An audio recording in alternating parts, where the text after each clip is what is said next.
Hello and welcome back to 1874. This show is sponsored by Match Bingo, and you can download the app by heading to 1874.io/matchbingo. If you do that, you'll be able to buy some bingo cards around all the World Club Cup games and the Women's Euros coming up as well. I won £100 last week. I'm still absolutely buzzing with it. So yeah, if you put down a small amount, you can win between £25 and £250 if you get a full house. So it's well worth having a go if that's your thing and try and win yourself a little bit of money this summer. I'm your host, Dan Bardell, and I'm delighted to be joined by European football expert Kevin Hatchard. Always a pleasure to have Kev on the show. And today we're going to talk about Johan Bakayoko, who Villa have been linked with from PSV. I did touch on him last week when we did a transfer show, but I'm here today to get Kev's expert opinion. But before we get into that, Kev, you might not know this, but today is Happy Savo Milosevic Day. 30 years ago today, Villa signed Savo Milosevic, and I can't believe that's 30 years ago. Don't tell me it's incredible. 30 years. 30. Honestly, what a crushing blow for both of us that is. I remember reading that on teletext. Gone by. Did you ever used to go on teletext to get your transfer information? Because I did. I used to write the headlines. Did you? I used to write the for Club Call. I used to write teletext headlines. So yeah, I used to have all the little things to make it flash and things to do it in big text. Oh, yeah, I never knew that. All of the weapons at my disposal to get people flocking to the Club Call lines. So yeah, I used to write them. I remember actually going to my nan's in Norfolk once, and she's Italian, and her English was okay, but it wasn't always brilliant. I remember racking up a Club Call phone bill. When I was younger, when I stayed there for a week, so I think I was given some choice words. Yeah, in Italian that day. It was your fault, Kev, reeling me in 30 years ago to read about Savo Milosevic. Exactly, it's my fault. We used to get you could see actually. We used to get printouts of, because that's how old it was. We used to get printouts of who'd rung, when they'd rung, etc., etc. Really? And you could tell that there were a lot of security guards that used to ring up, because you get on certain lines, you get calls at like 2 a.m, 4 a.m, things like that. And because they were so bored, they'd listen to the whole line. So yeah, we catered to all tastes. And I'm sure there's worse numbers that you could have rung 30 years ago. That's absolutely true. Definitely, that's the case. So at least I was innocent, just trying to find out Aston Villa transfer information. And not much has changed 30 years later. I'm still trying to find out Aston Villa transfer information. And Kevin, I've got you on today to talk about Johan Bakayoko, PSV, 22 years of age. Murmurs that he's got quite a low release clause, and he feels like the right kind of player for Villa to bring in down that right-hand side as a replacement for Leon Bailey. What do you think of him? I think what's interesting about him is that he's still quite young, 22, but he's been around for a while. Yeah, well, that's the key, I think, because he's been linked with the Premier League for a long time. He's been linked with Liverpool for quite a long time. And Peter Bosz, his coach at PSV, who's brilliant with young players, we've seen that time and time again, did say to him, look, you could go now, and you'll be just the guy who came from PSV, and, it might not work out for you. Or you can stay with us, try and win some things, play in the Champions League, develop. And then by the time you do go, you'll be a lot more ready for it. And that's kind of happened, really. They won the Eredivisie in the season just gone, on the final day of the season, when Ajax collapsed. They won it really impressively the season before. So he's been winning titles. And he's played Champions League, and, they knocked out Juventus, very, very impressive in the knockout rounds. They played Liverpool in the league phase and beat them, although it was a weakened Liverpool team. Liverpool didn't need to get a result. And actually, Bakayoko got told off after that game by Peter Bosz, because Bosz was not happy about the showboating towards the end of the game. He was seething about it, actually. And Bakayoko was the main target for his ire. So he pulled him aside and said that he wasn't happy about that, and said it was disrespectful. But it kind of gives you an idea that Bakayoko is an entertainer. He has the tricks and flicks, and he wants to use them wherever possible. But I think, by and large, he has improved. It's interesting numbers-wise, because in the season just gone, he's had a big drop-off in terms of his assist numbers. But he is still creating chances, and he creates them in lots of different ways. Good crosser of the ball, nice passer of the ball as well, imaginative in that regard. Yeah. So, yeah, a lot to be excited about.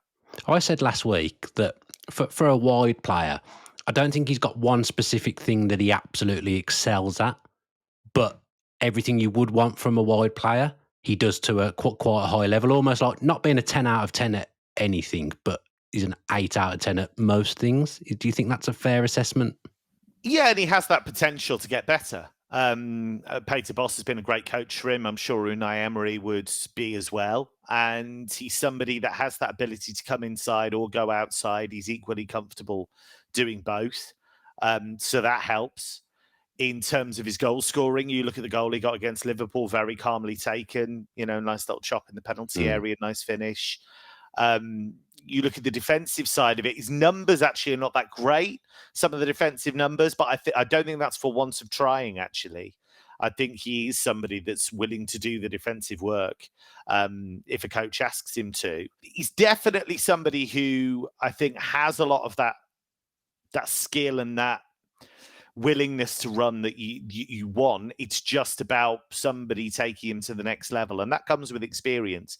The one caveat, as we always say, with the signing from Portugal or from the Netherlands, it's a big jump from the Eredivisie to the Premier League. Now, some players will make that leap and some won't, and there'll be competition for places. We were just talking before we came on about Donyell Malen and the fact that there's a real quality player there, but even he found himself edged out by the other quality players that Villa signed. So, this is the big league. This is time to really show that you can compete. But in terms of raw material, I think there's something that definitely there for a coach to work with. Yeah, I thought about the Dutch league, and obviously you're right. Every time a Premier League team signs someone from the Dutch league, it's questioned as being a little bit of a risk. But I think like Gakpo fairly recently came to the Premier League and has been very good. Yeah. Even Kerkez, who's going to end up at Liverpool, he came from the Eredivisie to Bournemouth and hit the ground running pretty quickly, it feels like, and now he's going to be off and playing for Liverpool at the absolute highest level. So I think a couple of players have made that jump successfully recently. Do you think Villa would be a good fit for this player? I mean, I've had you on before when Villa have, we've known they're signing Marlon and we've known they're signing Diaby. Do you think this is a player that would fit what Villa do and what Emery does? Yeah, because he wants that ability to open up space against a determined defensive team, and he does give these wide players a platform to impress. And Bakayoko won't just stick out on the wing; he'll cut inside as well. He'll get involved in the central third of the pitch as well. So, yeah, absolutely. I think we've seen flashes of Leon Bailey and what he can do, but Leon Bailey's ending up being what Leon Bailey is, which is a player that sometimes looks amazing and sometimes not so much. And that's his career so far. So that's not a huge surprise. Marlon, I think we've seen glimpses, and I think we'll see more of him. But of course, he's also somebody that can play that central area. Diaby, I think in time would have worked. We'll never know now because they took the money and sold him to Saudi. But I think in time, actually, he would have worked because his numbers, certainly to start with, were very good. And I think he had big potential. Yeah, to answer your question, I think he is a good fit for Emery. I think he is a good fit for Villa. There's going to have to be a little bit of patience, I think, all round. A bit of patience from Bakayoko that he won't necessarily start every game straight away. A bit of patience from Villa fans and, coach as to, will he hit the ground running or not? But I think it's definitely a gamble worth taking, I think. Yeah, there's something in it. There's been reports of Villa speaking to PSV, and this is one that I think it may not happen, but I think he's on Villa's list, and he's a Belgian international as well. Villa have got a couple of Belgian internationals in their team in Onana and Tielemans. He's got 18 caps, 1 goal.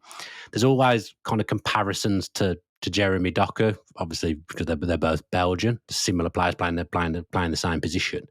Do you think that's fair to compare the two? Would you say Bakayoko's maybe more well-rounded than Doku, or vice versa? I find Doku really interesting. I don't think there's many players like him because he is just a one-on-one machine. He just goes at players. And the thing that was always leveled against him, and I think he's still leveled against him to a certain extent, is end product. He hasn't delivered enough, Doku, yet to show that he can hit that top level, but he's at the perfect place to do that. I think the comparison's a little unfair because Doku probably has more top-level experience. Of course, he had a lot of games in Liga, but Bakayoko's looked good in the Champions League at times as well, and that always encourages you. So I think when we go back to that Eredivisie thing, people will say Anthony. Yeah. Now, the problem with that comparison is I was quite positive about that move because I felt he'd done it in the Champions League, he'd done it consistently for Ajax, and could translate some of those skills. But then you drop somebody into the vortex of Old Trafford, and how can you possibly judge whether they're any good or not? You saw him go to Betis and really play well for them until he did get shut down in the final by Cucurella, but Cucurella is an excellent one-on-one defender. So it's difficult to judge. It's never going to be a surefire thing. No transfer is a surefire thing. But I feel like I've seen enough from him in the Eredivisie and the Champions League to think that there's something there. Yeah, definitely. I'm the same as you. I like the look of him. I like that he feels quite strong to me. Yes, and I think that's physically improved as well. He's good in the air as well, actually. I mean, he's 5'10". So, that part will improve as well, I think, the aerial ability, but he's not bad in the air.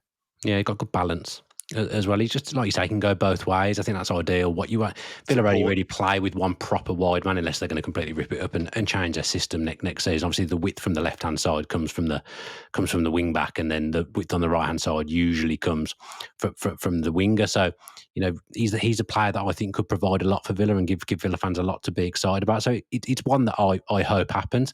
If it wasn't to be Villa, is there kind of anywhere else you can see him landed? Do you think he'll definitely go this summer? I think he's heading that way. Yeah, I think PSV have realised that he now wants to make that move. Marseille have been linked with him. I could see him doing really well for De Zerbi actually at Marseille. Premier League clubs have been interested in him for a long time. He's that kind of player that clubs are always looking for to potentially open up a low block, because he can do that little one-on-one piece. He can open up that space. He can beat a defender. And I think you're right with the whole Villa thing in terms of Emery always wants that one kind of wide-ish midfielder to tuck in, and then you get the width from the other side. So, yeah, I think now is the time to go. I think he heeded Boss's advice in terms of not going too early. And I think now he's ready, or as ready as he's going to be honest. Yeah, a player that feels built for the Premier League. To me, I could be wrong. I've been wrong before, but he just feels like a Premier League footballer. He just feels like a Premier League footballer to me. Kev, before I let you go, obviously you're an expert on the old European football. Is there anyone else you think that Villa should be looking at? I'm throwing you under the bus a little bit here by just throwing this at you, but is there any other players that you think Villa should be looking at, or any murmurs that you've heard? I mean, it depends what kind of area you think Villa needs strengthening, to be honest. I think it's been quite interesting what's happened with the Bundesliga in terms of some of the recruitment from there. Obviously, Frimpong catches the eye, Florian Wirtz catches the eye. But Villa have been quite active in that space, which I always find quite interesting. There's one player that everybody's talking about at the moment, and that's Nick Woltemade at Stuttgart. Oh, yeah. Because I saw him linked with Everton the other day, and I was like, he'll go somewhere. With all respect to Everton, they don't have European football at the moment. And I would think that he will go somewhere at the very least with European football. And he is somebody that I think if Stuttgart don't manage to nail him down to a new contract, is going to be really interesting. He's been brilliant for the German under-21 side. It took him a while to get going, but once he did, he's been brilliant. Really, really tall, lanky. You think he's a bit like that Peter Crouch kind of profile, in the sense that great touch for a big man, which is a terrible cliche to use. But then you watch him play, and the balance, the ability to slalom through players, the finishing, really interesting player. So obviously Villa, have got Watkins and got options in attack. But if they were interested in bringing in something a little bit different to the centre-forward position, that might be one worth looking at. But of course, we don't know how much wriggle room Villa are going to have in the transfer market.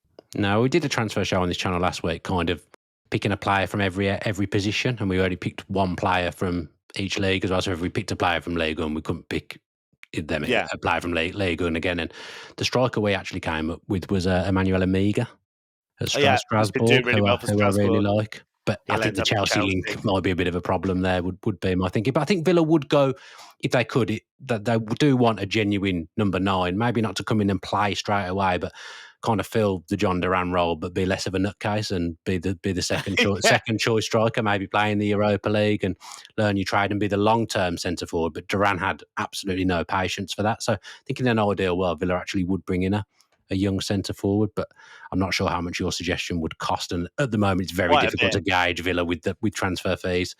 They're obviously going to solve the PSR problem by selling the women's team. PSR was never the hugest problem. There's a little gap, but it was never the biggest problem. The problem for Villa is the UEFA squad cost rules. They're going to really, really bite them if they don't sort themselves out. So they're going to get past June the 30th, and the urgency obviously becomes less. But they're still going to need to sell big players. So I think until we know who that outgoing is, it's very difficult to gauge. Like, it could be Emi Martinez, and then Villa will obviously need to go and spend money on a goalkeeper. And I think one of their targets has already left because he's gone to Barcelona. The other ones, Johan Garcia. the other ones at Lille, Chevalier. So it's difficult to gauge, but I like your suggestion. I think Chevalier is an interesting one because there's a couple of bits to his game that probably need sharpening up, but there's a great goalkeeper in there, and he's shown what he can do in the Champions League.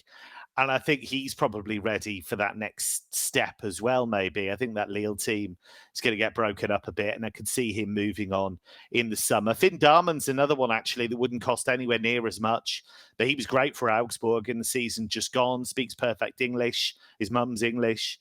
He's been linked, actually, with getting a cap for England. He played a lot of German under-21, but he's an interesting option, I think, in terms of goalkeeping. I suppose another one, and I'd have to check, I don't think anybody's nailed him down yet, is Evan Guesson at Nice, who you'll remember from the Sky shows we did last summer. I've been raving about him for ages. I think he's somebody that could play centre forward, play wide forward, and he's really improving all the time. And I think somebody's going to drop a fair bit of cash on him as well at some stage. So, there's interesting options out there. Yeah, we mentioned Hugo Larsson in our show as well. It might be a bit too pricey for Villa. And they don't need it. They don't need a central midfielder as it stands either. Obviously, Villa are well stacked in central midfield. That was just a suggestion because we had to do a player in every position. Super player, but it'll cost a lot because Frankfurt don't mess around, as we know. Yeah, Villa won't be getting him. He was just a semi-realistic suggestion that we made for that show. So, Kev, I don't think there's anything else I can trouble you for, but as ever, absolute pleasure to have you on, mate. Cheers, mate. So that's it for another show. Do go and check out all the content that's been on this week already. If you go back, there's been shows every single day. So if you've missed any, please go back and check them out. We did a show on Rashford yesterday and the potential move back to Villa, if there's any chance of that happening. There's been other shows over the last few days as well. So go back and check them out on your feed, wherever you're listening or watching. Always great to have Kev on. He's always good value. You won't find anyone who knows more about football than Kevin Hatchard. So great to get him on the channel. Again, a great guy. Thank you to Match Bingo for continuing to sponsor. And do all those things that I bang on about every single week. Please subscribe to YouTube with your post notifications on. YouTube numbers are really, really going up. It's really, really great to see, and I really, really appreciate it. Give the video a like as well, and leave us a comment on whether you'd like to see Johan Bakayoko at Villa or anything else you want to comment about in the YouTube comments. On Spotify or Apple, if you could leave us a 5-star review and say something nice in the comments, or leave us a review on Apple Podcasts, that would be absolutely fantastic if you could do that for me, please. I imagine I'll be back again tomorrow with another show, so watch out for that. If I'm not, there'll definitely be stuff across the weekend anyway, but all that's left to say is, again, happy Savo Milosevic Day. Have a great rest of the week, and as always, up the Villa.